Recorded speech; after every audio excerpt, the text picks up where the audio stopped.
Hey everybody, welcome to Premium Time with John Darr. It is Tuesday, March 2nd, which is National Egg McMuffin Day. Yeah, Egg McMuffin Day. Did you get an Egg McMuffin this morning?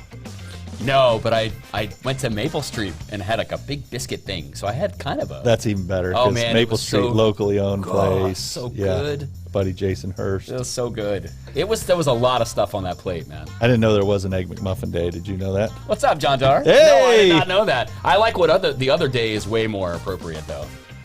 I'm here with my man Charlie Delatorre. He's co-hosting. See, I went to the eye doctor about an hour ago, and the reason I'm wearing sunglasses is they dilate my eyes, and so I see like just beams of light coming through these lights, and I can't really... Hey, John, you got to turn the script so you can read it. Oh, there you go. No, okay, here we go. So that's why I'm in sunglasses. So hopefully that won't bother anybody. Thanks for being here today on Premium Time with John Darr and taking your time to spend with us. It's Tuesday, March 2nd, and we're excited to have you. We've got a huge show today. Big show, man. Big. I mean, there's lots of stuff happening. There's stuff happening. You know why, though? Why? People are watching, and they're responding, and they're like, this is fantastic. The chemistry is like off the hook. They want to be a part. Us. They want to be us. They want to be... I don't know if they want to be us, but it's sort of like they want to do that. It's sort of like a train wreck. They just can't... They can't look away. You know, like when you're, that's right, there's a wreck on the side of the road, and you're like, what is everybody? Oh, you're looking. That's terrible. Oh, God. Yeah, so that's what this podcast couldn't be. At any moment, we could have a train wreck. But, bro, it's also National Pig Day. I found that out. I don't even know.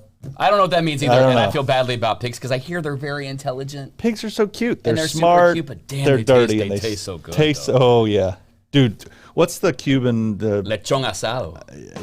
Right? Elio. Come on, Elio buddy. knows Talk to me about some lechon asado. They cook in a box. My buddy Tootie Ariette does the pig in a box. Talking about it, the whole pig. They put the whole pig and they put it in La cachina. Yeah. La cachina. Dude, I'm telling you, every year for Christmas, my dad makes a lechon asado, which is like this. What's that? It's basically like a roast pork leg, but it's marinated. Did you ever see the movie Chef? Man. What? I don't see movies. Oh, it's fantastic. It's a John Favreau movie. You should check it out. I'll check Anyways, it out. it's like this big pork leg that's marinated in all kinds of like mojo and orange juice and all these spices, and it sits in like this container for like 2 days, and then you cook it, and oh man, this is why I am the way I am. So my buddy Wiki Ariette, and I know he's out there, and probably 98% of the people watching know Wiki Ariette. He introduced me to mojo. Just like the sauce mojo? Yeah, I didn't even know what that was. He's what? He's like, what? You are so gringo. You really are pretty gringo. I'm like, what do you mean? They sell it at Publix, man. Come on. I went and had mojo, and it was, there's no question I'm Cuban. Somewhere in the lineage of my life, I have a Cuban Are you good at baseball? relative. I play baseball. Okay, perfect. You're good. I like rum. No, that's not Cuban. Yeah, it is. I'll have a cigar every once in a while, for sure. All right, so mortgage rate update. Today's refinance rates as of Friday, February 26th. The 15-year fixed rate is 2.89%. The average rate last week was 2.75%, and the average rate last month is 2.58%. The average 30-year fixed is 3.85%. Last week it was 3.67% and 3.59%. So the bottom line is... That's a lot of numbers. Lots of numbers, and the rates are trending upward. So just so you know, the rates are trending upward, which means if you can find a house to buy... God, we talked a little bit about this last week, but the inventory is crazy, It's right? crazy low.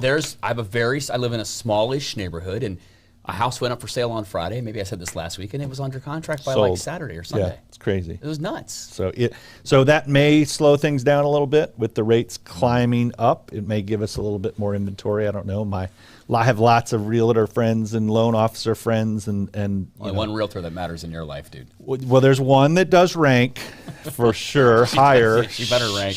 Holly Darr, Thomas Group Realty. Got to give her a shout out. But there's lots of other second places. Lots of other second places. Don't choose a second place. I don't think that's smart. So No, exactly. So, can you read this with your eyes? no, not really. I'm trying. Here, right? I'm trying to see. I'm thinking if I get it farther away, and it's just blurry. So you may. Do you want to read the quote of the day?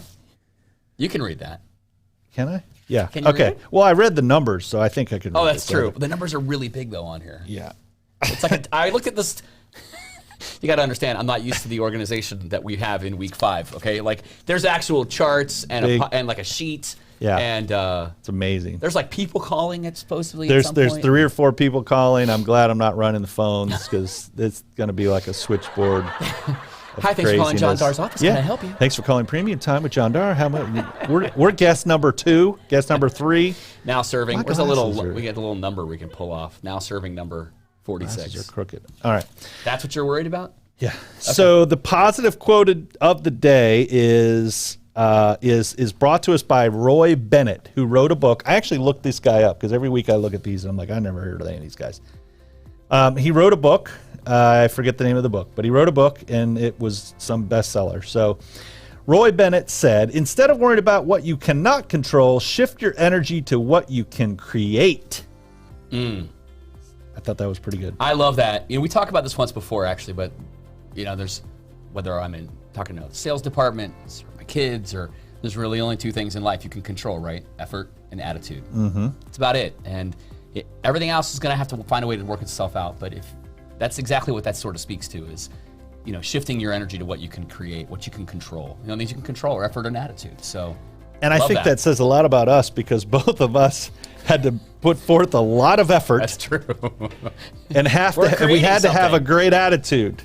Yeah, I mean, when you fall a lot, you learn to have a good. That's right. You have to have a great attitude. That's true. So all of our life has been created by our effort and attitude. Talent, there's a little smidgen of talent. Maybe. But mostly effort and the only attitude. thing that we know, though, is because it says the word talent. Talent number 1 right here. I wish you could get a picture. I tell you what, I'm going to take a picture of this and it'll be posted on below. It'll tag below. That's how we know for sure. So talent number 1. First time in my life. So what else is going on? How is the Whiskey Jones Oh my gosh, Saturday event? was so much fun. I didn't make it. At One Love. I know you weren't there. My father-in-law went to the hospital. It was What? He's fine. Is he okay? Yeah, he's fine. He was fine by the time they got to the hospital. Yeah? Yeah. He's found he was having some issue. He had something. I don't know what it was. By the time he got to the hospital, he's fine. He gets out of the ambulance and says, "Hey, I'm ready to go home now." He walks himself out of Pretty the ambulance. much. I'm like, Holly was going to kill him. Yeah. But he's fine. So he lives in Jackson. He lives in Jackson. Yeah. So that's why I couldn't make the. Well, that's the best excuse I've heard yet from anybody. I could, yeah. Thanks, Brownie. Brad Gamble. Awesome. Oh, Brad Gamble's on the phone. Sweet. Okay, hold on, back. Whiskey Jones. I'll come back. Brad Gamble's on the phone. So, small business of the week time, the sustaining feature. See, I remember that. I love it. Sustaining feature, small business of the week. My buddy Brad Gamble at the Selling Factory is calling in. And the Selling Factory, for those that don't know, is a really cool business. It's a local business that is basically it allows you to outsource your sales department, which is I think it's a really cool. And they use interns from the University of Florida that come to work for them on a part-time basis, and they train these kids how to sell things. And it's just awesome. I think they're absolutely going places. You will probably see them in Forbes magazine or Inc. or something like that one day, because it's a talent that is it is hard to describe. But anyway, Brad Gamble is on the phone. My man Brad Gamble, can you hear me? I can hear you, John Darr. You are the man. So Brad Gamble of the Selling Factory, thanks so much for being on Premium Time with John Darr. We appreciate you coming on board and being our guest this week. Quickly tell us a little bit about the Selling Factory, because I did a really poor job of describing what you guys do. Well, I heard Forbes magazine, so I was okay with that. Yeah, I tell you that all the time. I think you guys are going to be huge. And when that day comes, Brad Gamble will not know who John Darr is, or will be like, never heard of you. Go away. So we launched the company a little over 4 years ago, and our goal was to match up amazing students and the talent at University of Florida with companies that are in need of entry-level sales support. And so we have created, me and my business partners and our team, we have created a learning environment, teaching these amazing students how to sell, teaching them what they're going to be doing when they graduate in 1, 2, or 3 years, and then helping clients that have such a hard time finding this talent and keeping and managing this talent, giving them the opportunity to engage with our teams on an outsourced basis. I know we've talked, that's awesome. I know we've talked a little bit about kids that are at University of Florida and do you hire any of the Santa Fe kids or just UF kids? Currently, it's just University of Florida students. Gotcha. And I know we've talked a little bit about when these kids get out of or start interviewing for other jobs, the fact that they've worked for the Selling Factory on their, being on their resume is really kind of blown you away with how much that seems to be the talking point that all the employers are interested in is tell us about the Selling Factory and what, that kind of thing. Talk a little bit about that. Yeah, that's a great outcome that's occurred over the past few years is when our students go to career fair. It used to be in person. It's been virtual as of recent, but what they've come to find is recruiters are starting to notice the logo. Mm-hmm. And when they see that they worked at the Selling Factory, we call it gets put in the good resume pile, not just the regular resume pile. And we've had companies reaching out to us saying, "What are you guys doing down there in Gainesville? This is incredible." And from a recruiter standpoint, from a company looking to recruit, there seems to be sometimes a disconnect where they're looking for students to fill these entry-level sales roles, whether it's a sales development rep or a junior account executive. But rarely do students know these opportunities exist. Mm-hmm. So if you're a finance major or a marketing major or an English major or whatever it might be, there's so many opportunities in the sales space nowadays, even more so than when I graduated a long time ago. Having the Selling Factory on their resume and on their LinkedIn page seems to go a long way. That's awesome.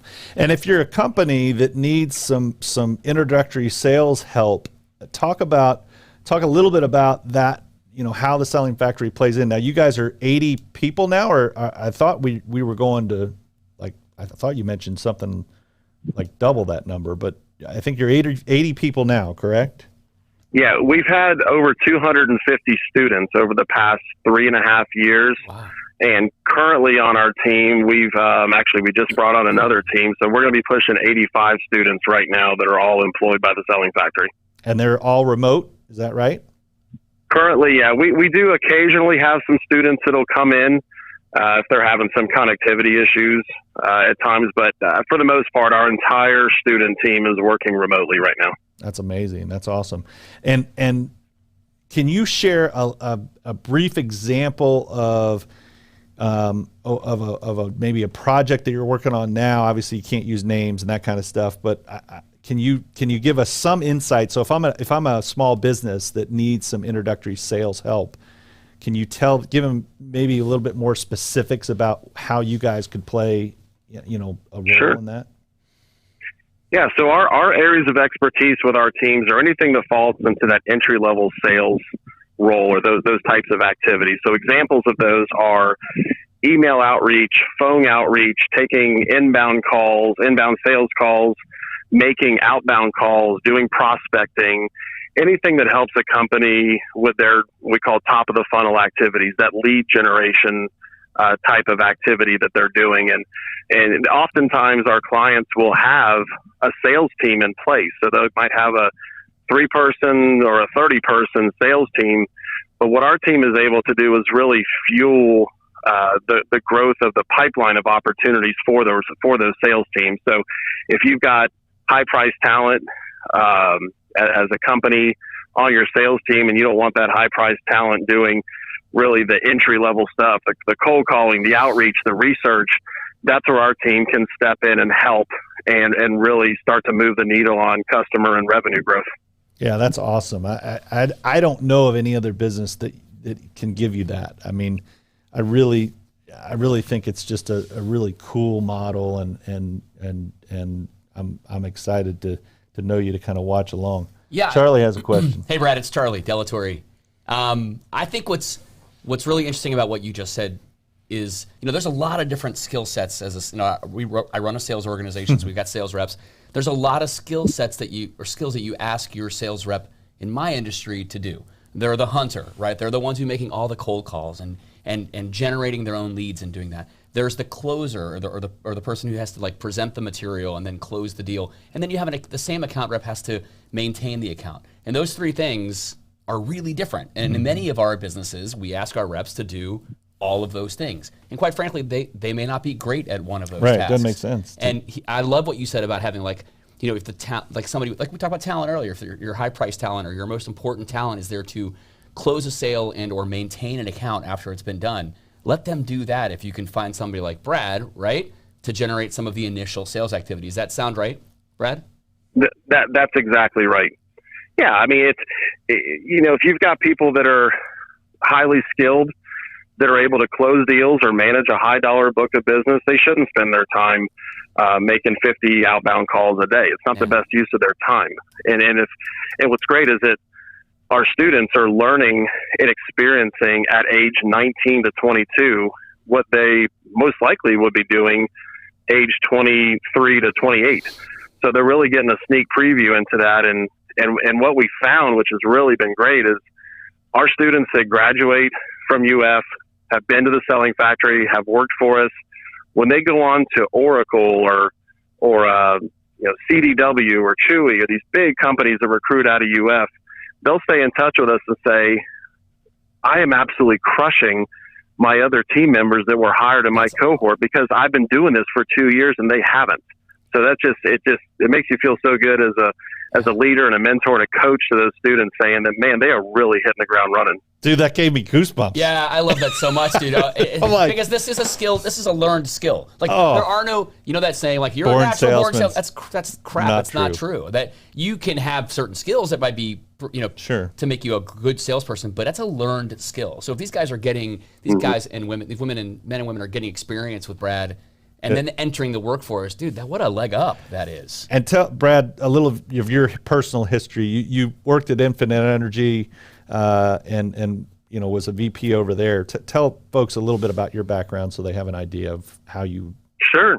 So yeah, I graduated from University of Florida in '99, and was lucky enough to start working at Infinite Energy when, we were a 20-person company at the time. Wow.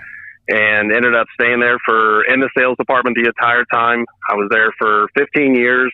The last 8 years I was there, I was the vice president of sales and marketing, and we had a 80-person sales team between inside and outside sales reps, and was lucky enough to be part of the executive team and really learn what it takes to grow a successful, profitable company.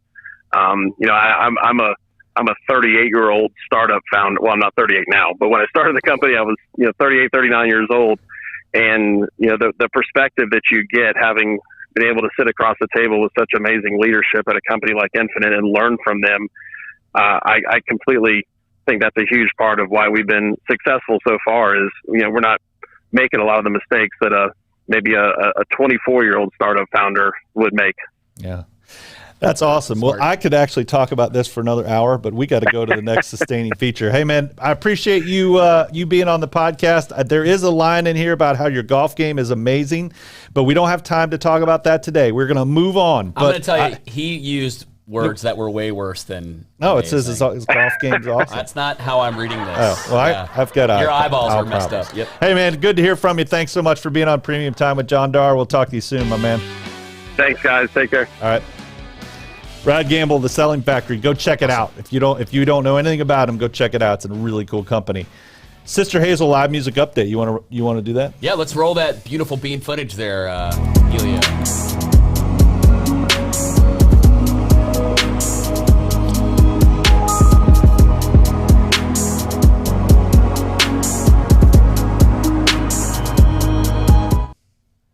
So yeah, that was great. A couple of music updates. Sister Hazel live music update. We're not going to get sued for that, right? No. Got clearance? You're good. Jazz on the Green at Celebration Point is the second Saturday of every month. which will be March 9th. Coming up. Aaron Lewis, Saturday, March 6th at the St. Augustine Amphitheater. And Sister I've Hazel. seen him. Really? Oh my gosh. Really? Amazing. Amazing. I don't know who Aaron Lewis is, so I don't know the kind of music that is. Wasn't he in Stained? Is that the same guy? I don't know. Anyway, I saw him at Florida Music Theater. Oh, here in town? Literally, yeah. He was just him playing guitar. He unplugs the guitar, goes up to the edge of the stage, and just starts playing acoustically. Oh, how cool. Oh, it was so awesome. That's anyway, fantastic. Go see him. He's awesome. awesome. And then Sister Hazel's at the Busch Gardens Food and Wine Festival Saturday, April 3rd. Boy, that sounds like fun. That sounds real. That's right up our alley. Live music, food, Finally. wine. Yeah, something. National Pig Day and a food and wine festival. Count me in. Yeah. And then, of course, yes, Whiskey Jones, we had a great show Saturday night. One Love. Lots of people there, so thanks for coming out. Did anyone yell podcast? Or premium time? Here's the thing, John, is we're really loud. Yeah. So, I don't know. Maybe. I'm saying yes. Definitely yes. But it was great. So we had a loud. really good time. Everything was cool. And then we play again, Great Outdoors, March 13th on Saturday from, I don't know if it's 6 to 9 or 7 to 10, so check our Facebook page for Whiskey Jones. Go have dinner, listen to some Whiskey Jones. But we had a really good time. It was a blast. They cleared tables for the dance floor. We had probably 40 or 50 people dancing at a time. That is so awesome. It was a lot of fun. It was great. You guys are getting good. It's funny how you've gotten better when I left the band. When I was out of the band, it was That's not true. You guys just our band took off. Is a different. It's just a different kind of band. No, that's awesome. You guys are cool. Yeah, it was fun. We had a good time. Thank you. All right, so let's go to the local event of the week, which is, I don't know, I got a couple things on here. Gator Baseball plays FAU Owls on Wednesday at I can't read that. What is that, 6 p.m.? Yeah, Wednesday at 6 o'clock. That's Wednesday right. at 6 p.m. My daughter goes to FAU. So I have a daughter that goes to the University of Florida, and I have a daughter that goes to FAU. So I'm a winner either way. No matter who wins that baseball game, I'm a winner. So that might be one of those scenarios where even when you win, you lose. So you may want to be careful about it. Elder Care of Alachua County invites you to join them celebrating 28 years of serving the community's seniors by hosting a fundraiser event. They're doing a virtual walk, like a 28 miles in 28 days. You virtually sign up, and that's pretty cool. I can virtually walk a mile, I'm sure. Well, no, you still have to walk it. You're just doing it at your own place. It's not. The idea is that you still have to walk the 28 miles, dude. It's not like you sit in the chair and think about just walking. Plug in. I thought about walking a mile I don't think today. That's how that works. And donate some money. Elder Care is an incredible organization. Great We've done a lot of stuff over the years with senior times with them. And you can get more information at 352-265-9040. Perfect. Stock market update. Elio, just interrupt me if I'm going over your bumpers or whatever. He already did. I tried to stop him for the sports update, and he went right through it. Stock market update. Bitcoin price update. Bitcoin dipped a little bit. I don't know. Do you know what Bitcoin is gone back up? 47 something. $47,000 for one coin. I have a friend of mine who's going to start mining for Ethereum. Oh, that's cool. Yeah. I mean, he's like... Is he a nerd? Don't answer that. Yeah, he's a dork, but he's kind of a cool dork, so it works out pretty good. Actually, we all know him, so I won't say his name. But yeah, he's building a PC with graphic cards. He's going to mine Ethereum. He's got it planned out. He's going to try to prove concept on how much money he could make on a daily basis. Just try it for 30 days. He's going to invest like $5,000 in this computer and all this stuff, and then if it works out at the end of 30 days, which I think he said he could mine like $1,000 worth of stuff, he's like. He's in. He's gonna buy a house full of these computers and go all in and start mining that stuff himself.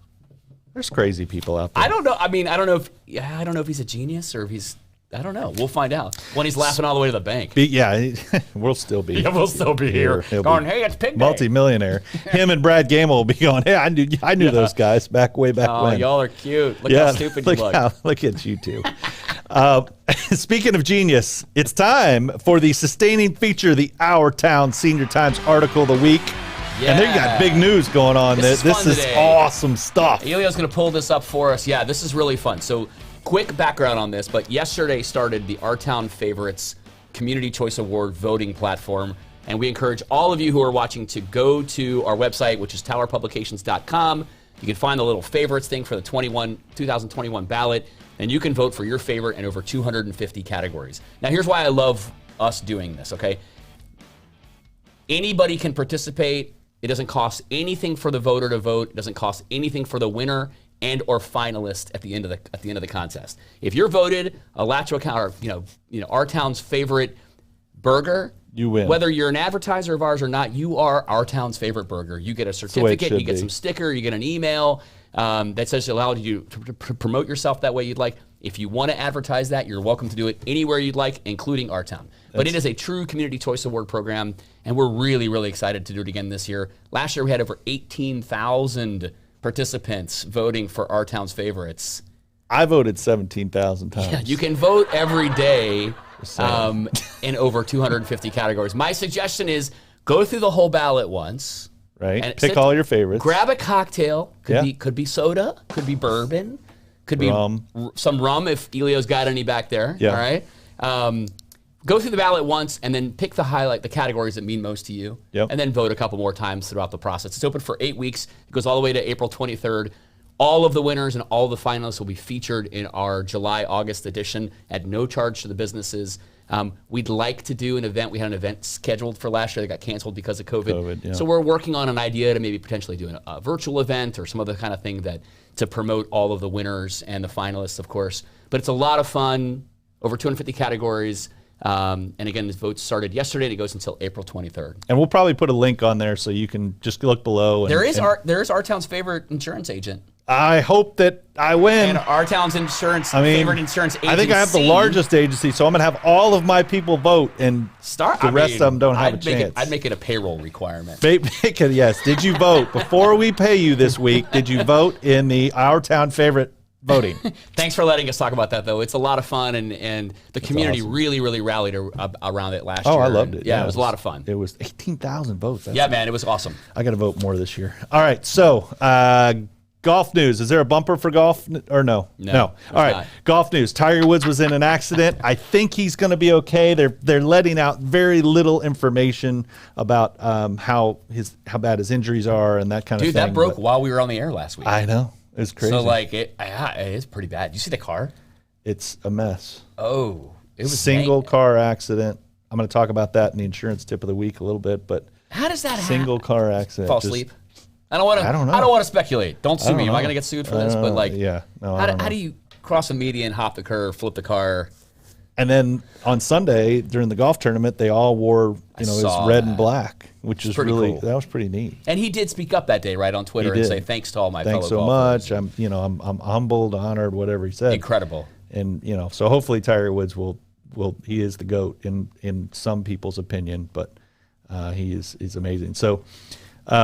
Elio, if we have another caller, just interrupt me because we have a special guest that was supposed to call in. Mm-hmm. We've actually have two more guests that we're going to call in, so we may be going over time this week. But stay with us because we do have two callers that I'm hoping. I love how we're trying to organize this. Will call in and tell us and give us a lot of information. So.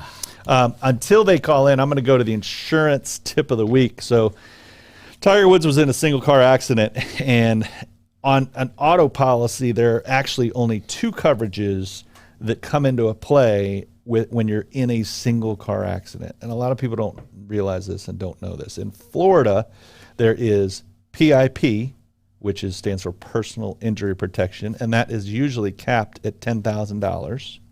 And then there's medical payments. Okay, which is an option. It's not required, and a lot of people don't have it.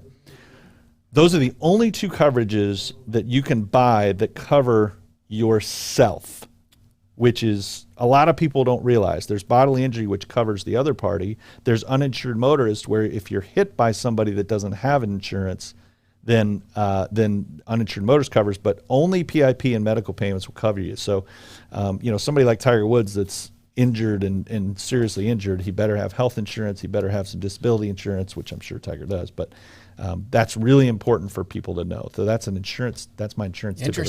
Interesting. All right, we have a caller. Who is it, Mr. Elio?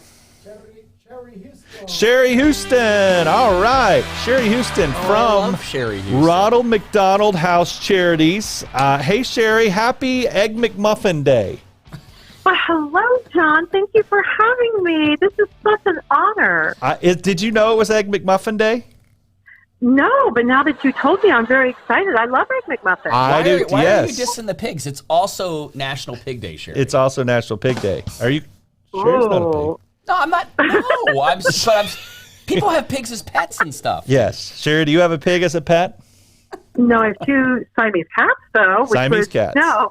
Yes. Oh, like from the movie. My dog was on the Yeah. podcast last week, and she can be a pig sometimes. But That dog is too cute.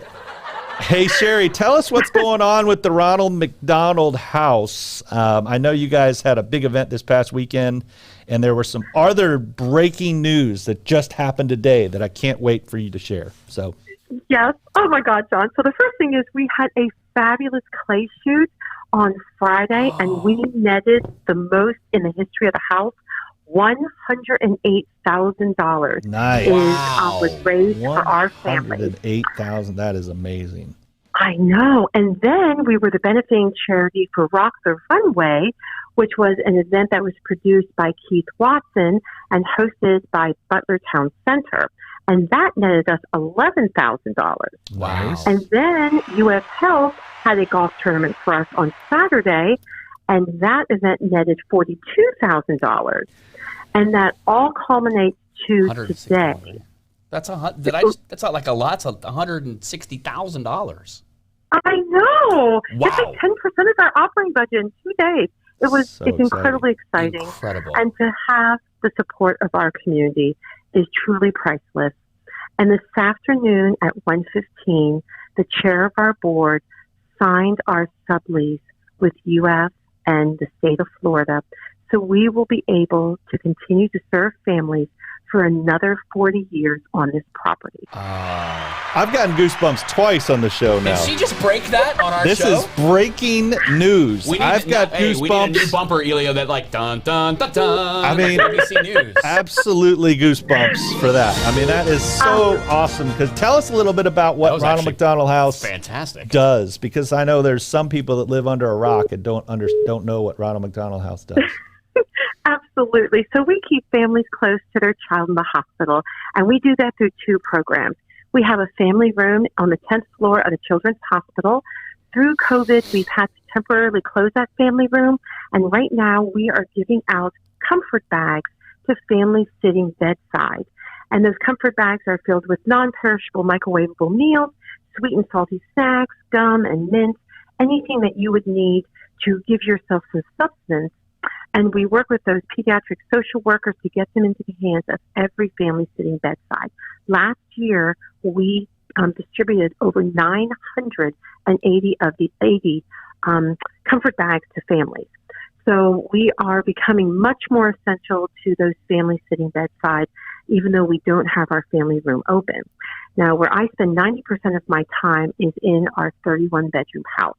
And we're at 100% occupancy 365 days a year. In fact, the number one diagnosis of a family who stays with us is a child waiting for a heart. 41% of our families are waiting for hearts for their child. And John, I know that you are not a doctor, but I know you know a lot about medicine, and you probably know that a family has to wait for a heart. They have to wait for a child to pass, for a heart to go into their own child. So there's lots of emotions that are going on in our house at any one time. We also, the second diagnosis of a family who stays with us is a preemie baby. So even in the middle of a pandemic, mommies are having preemie babies, they're having triplets and quadruplets and twins. And so 33% of our families are experiencing multiple births. And then, unfortunately, 17% of our families have children that are undergoing cancer treatment. And we are still here to keep them close to their child at UF Health Shands Children's Hospital. Now, given COVID, we have changed the way we provide our services. Families are brought in pods of 3. They are negatively COVID tested before arrival. And then it's just mommy and daddy. It might be mom and her sister. Unfortunately, we're not able to have any siblings at our house because, as you know, children, they have germs. The other problem that means is that families have left their other siblings with other loved ones. We have a family who's been with us since August. Their son was waiting for a heart. He's 14 years old. A month ago, he received a Berlin heart, which is a mechanical heart. And 2 weeks ago, this young man received a human heart. Awesome. He has a brother who is 12 at home, and he has a sister who is 21 at home. And his family, his mom and dad, have not seen those other siblings since August. So think about all the holidays which have occurred, and mom and dad want to be close to their son in the hospital that they're sacrificing being with their other children during this pandemic. Sweet. Wow. Hey, Sherry, that's awesome stuff. I wanted you to share this podcast with as many people as you can, and let's raise even more money for you and Ronald McDonald House Charities. I'm going to put a link down in the bottom. Thanks. Hey, thanks so much for taking 5 minutes to be on the show and tell us what's going on with Ronald McDonald House. We appreciate what you do. We appreciate the community supporting you and such a great charity. So we appreciate you for sure. And like I said, we'll put a link down there and people can add to that $160,000 you raised and keep doing good stuff. So she does great work. You guys do a great job, Sherry. Thank you. Thank you very much. So much. We're so grateful. All right. Take care, Sherry. Thanks for being on the show. Take care. Bye-bye. All right. Bye. Awesome. That clay shoot. That was, did you go? I did that last. No, I did it last year. It's so awesome. much fun. Oh my gosh. Yeah, it was great. They do it up in I don't know where. Somewhere in North Brooker or something like that. But man, range. It's so much fun. Oh yeah, it's a great time. I've shot a gun. I was bummed when I heard that it happened, and I was like, "Hey, how did I not?" Yeah, I missed my chance. I missed it too. Yeah, it was fun. Elio, have we got anybody else on the phone? Negative. All right, we're getting a no. I think somebody else tried to call, so let's give them a minute. Maybe they'll call. Somebody, yes. So, what do you want to talk about? We've got 2 minutes. Well, what is this Texas freeze expected to cost $90 billion in losses? So when the freeze came into Texas, it froze a bunch of stuff, and a lot of people think, oh, how's that affect insurance? Well, they expect to pay out $90 billion in insured losses. Oof. So frozen pipes, flooding, all that kind of stuff. And I saw that headline, and I went, that'd be something somebody watching the podcast may not understand how a freeze actually would, have an effect on insurance. But so now, when things like that happen in Texas or in California or in some of these natural disasters, does that impact the property price or the insurance prices in a state like ours? Yes. Really? Absolutely. Because remember, insurance is spreading the risk among a large group of people. But not within your own state. It's not within your own neighborhood or your own city or your own state. Wow. It's throughout the country. So as reinsurance companies that are sort of the backing part of an insurance company has losses in Texas or has losses in California, or all that plays into how it affects our rates, because they try to spread that risk. So insurance companies are going to pay out about $90 billion in losses, which does affect us. Now, it also affects them when we have hurricanes hit here. Sure, I got you. So they're in Iowa going, hey, what the heck? We don't have hurricanes here. Well, unfortunately, we average that in. So I thought that would be a good a good headline that I might share with folks. So $90 billion. Other than that, I have one thing I want to mention. That's it. Yeah. Fiesta Media, who does our podcast for us every week, owned by Elio, our man Elio. He's having a grand opening, like a ribbon cutting here at the office on Wednesday, March 17th from 4:30 to 6. It is open to the public. I have a feeling there will be music. I have a feeling there will be cocktails. It will be a Cuban fiesta for sure. It will be a fiesta, and I will be here for sure partying with my man Elio and my man Charlie Delatorre. I'm going to spend my premium time on March 17th from 4:30 to 6. So if you want to come get autographs, Charlie and I will be here. We will be glad to sign autographs for anyone that wants an autograph. Take and sell it on eBay and donate the money to the Ronald McDonald House or whatever charity we're focusing on this week. That would be, you'd be my hero. So hey everybody, thanks so much for taking and spending your premium time watching our premium time. I'm John Darr. I'm Charlie Delatorre. Thanks so much. Y'all take care. Thanks for the invite on today's show. Oh, you're welcome, Brad. my man, Brad Brad's Gamble. the man, dude. He's the man, no question. He's fun, dude.